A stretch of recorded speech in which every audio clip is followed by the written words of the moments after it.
안녕하십니까.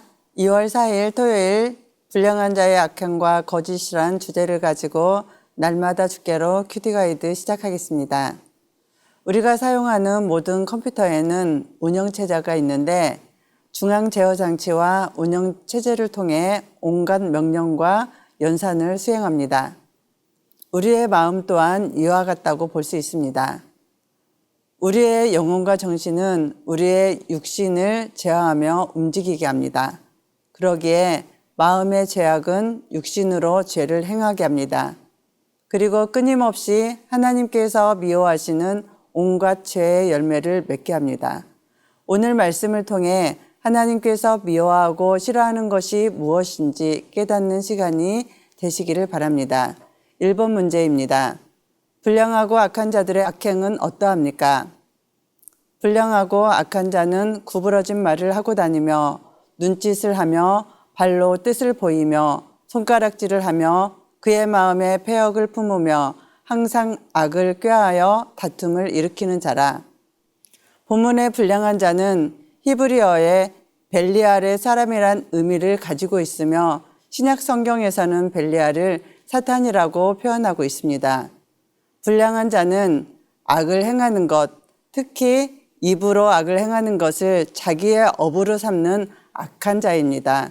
뱀과 같은 간교함으로 눈짓, 발짓, 손짓으로 자기의 뜻한 바를 이루기 위해 자신의 가까이에 있는 사람들을 악의 도구로 이용하기도 합니다.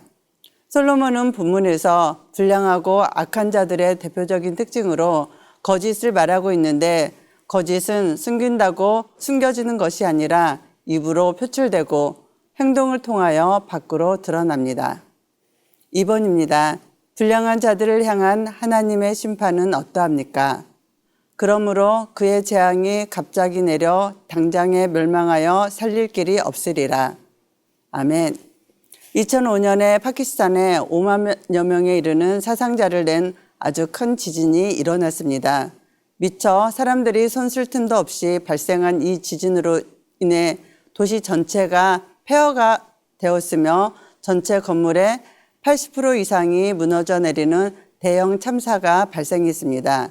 이와 비슷한 지진이 일본 고베에서도 일어났었는데 나름대로 지진에 대한 피해는 컸지만 사상자나 건물 피해 정도는 파키스탄에 비해 10분의 1 정도에 그쳤습니다.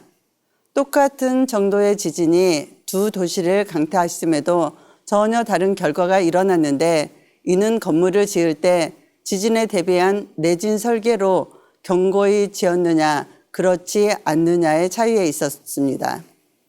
우리의 인생에 닥치는 재앙과 위험 앞에서 우리가 해야 할 일은 영적 내진 설계를 튼튼히 하는 것입니다. 하나님께서 명하신 대로 최선을 다해 죄에 대하여 빈틈을 주지 않고 말씀에 순종하는 삶이 영적 내진 설계를 잘하는 것입니다. 죄악은 우리의 인생을 사소한 재앙이나 위험 앞에서도 속절없이 무너져 내리게 만듭니다. 악한 인생이 아무 문제 없이 부유하게 사는 것처럼 보일지라도 이들은 하나님의 진노 앞에서 완전히 무너져 죽게 될 존재라는 것을 기억하시기를 바랍니다. 3번입니다. 하나님께서 미워하시는 N7가지를 어떻게 설명하고 있습니까? 여호와께서 미워하시는 것, 곧 그의 마음에 싫어하는 것이 N7가지이니 곧 교만한 눈과 거짓된 혀와 무죄한 자의 피를 흘리는 손과 악한 개교를 꾀하는 마음과 빨리 악으로 달려가는 발과 거짓을 말하는 망령된 증인과 및 형제 사이를 이간하는 자이니라. 솔로몬은 본문에서 사람의 중요한 신체에 각각의 죄의 목록을 연결시켜 설명하고 있습니다.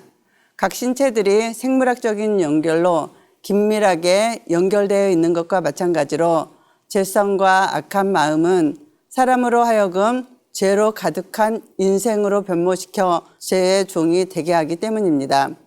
본문에서 말하는 죄악은 모두 이웃에게 해를 입히는 죄악입니다. 하나님이 싫어하는 것 중에 가장 먼저 교만을 언급했는데 많은 경우 죄의 밑바닥에는 교만이 깔려있기 때문입니다. 4번입니다. 잠언 기자는 불량한 자의 특징을 설명하면서 사랑하는 자녀가 반면교사로 삼기를 원하고 있습니다. 믿음의 자녀인 우리는 하나님의 갑작스러운 심판을 대비하기 위해 어떠한 삶을 살아야 하는지 묵상해 봅시다. 반면교사는 다른 사람의 잘못된 일과 실패를 거울 삼아 나의 가르침으로 삼는다는 뜻입니다. 어린아이들이 무엇을 보고 듣고 성장하느냐가 그의 인격에 막대한 영향을 끼치듯이 성도라면 보아야 할 것과 보지 말아야 할 것, 가져야 할 눈빛과 갖지 말아야 할 눈빛이 있으며 그것을 구별할 줄 알아야 합니다. 눈은 마음의 창이라는 말이 있습니다. 아기는 그 마음 속에 악으로 가득 차 있기에 이것이 곧 그의 눈을 통해 그대로 드러나게 됩니다. 그러므로 제 마음은 하나이지만 그것이 밖으로 표출될 때 드러나는 현상은 다양합니다. 하나님에 대한 노골적인 불신, 생명경시의 문화, 거짓과 탐욕, 끝없는 분쟁과 갈등, 살인과 간음, 속임과 배신 등은 하나님을 떠난 부패하고 완악한 심성에서 비롯된 것입니다. 그러기에 죄는 경중을 따져 판단할 수 없고 모든 죄의 결국엔 죽음뿐입니다. 이러한 죄의 열매가 우리 안에 맺혀지지 않게 하려면 손이나 발이나 눈이 아닌 우리의 마음을 다스리고 제어하며 그리스도의 거룩한 성품을 닮아가도록 힘쓰고 애써야 합니다. 5번입니다. 하나님께서 미워하시는 N7 가지 중에 거짓말과 관련된 내용이 2번이나 언급되고 있습니다. 하나님과 사람들에게 진실하게 대하며 말하고 있는지 나의 언어 습관을 되돌아봅시다. 본문 속에서 거짓말과 관련된 내용이 2번이나 언급된 것처럼 우리가 살고 있는 세상은 거짓이 난무합니다. 죄악에는 허다한 도구가 있지만 그 모든 것에 공통적으로 적용되는 것은 거짓말이다. 그리스 시인 호메루스가 말할 정도로 거짓은 우리 삶과 생각 속에 깊이 내재되어 있습니다. 남이 잘 되는 것을 보면 겉으로 축하해 주는 척 하지만 속으로는 배아파하고 그리고 나의 생각에 동참하지 않으면 저주하는 모습들이 내 안에 있는지 자신을 돌아보고 그런 것이 있다면 회개해야 합니다. 죄가 겉으로 드러나지 않는다고 해서 하나님께서 모르시는 것이 아닙니다. 우리의 행동 하나하나, 말 한마디 한마디가 심판날에 하나님 앞에서 밝히 드러나게 됩니다.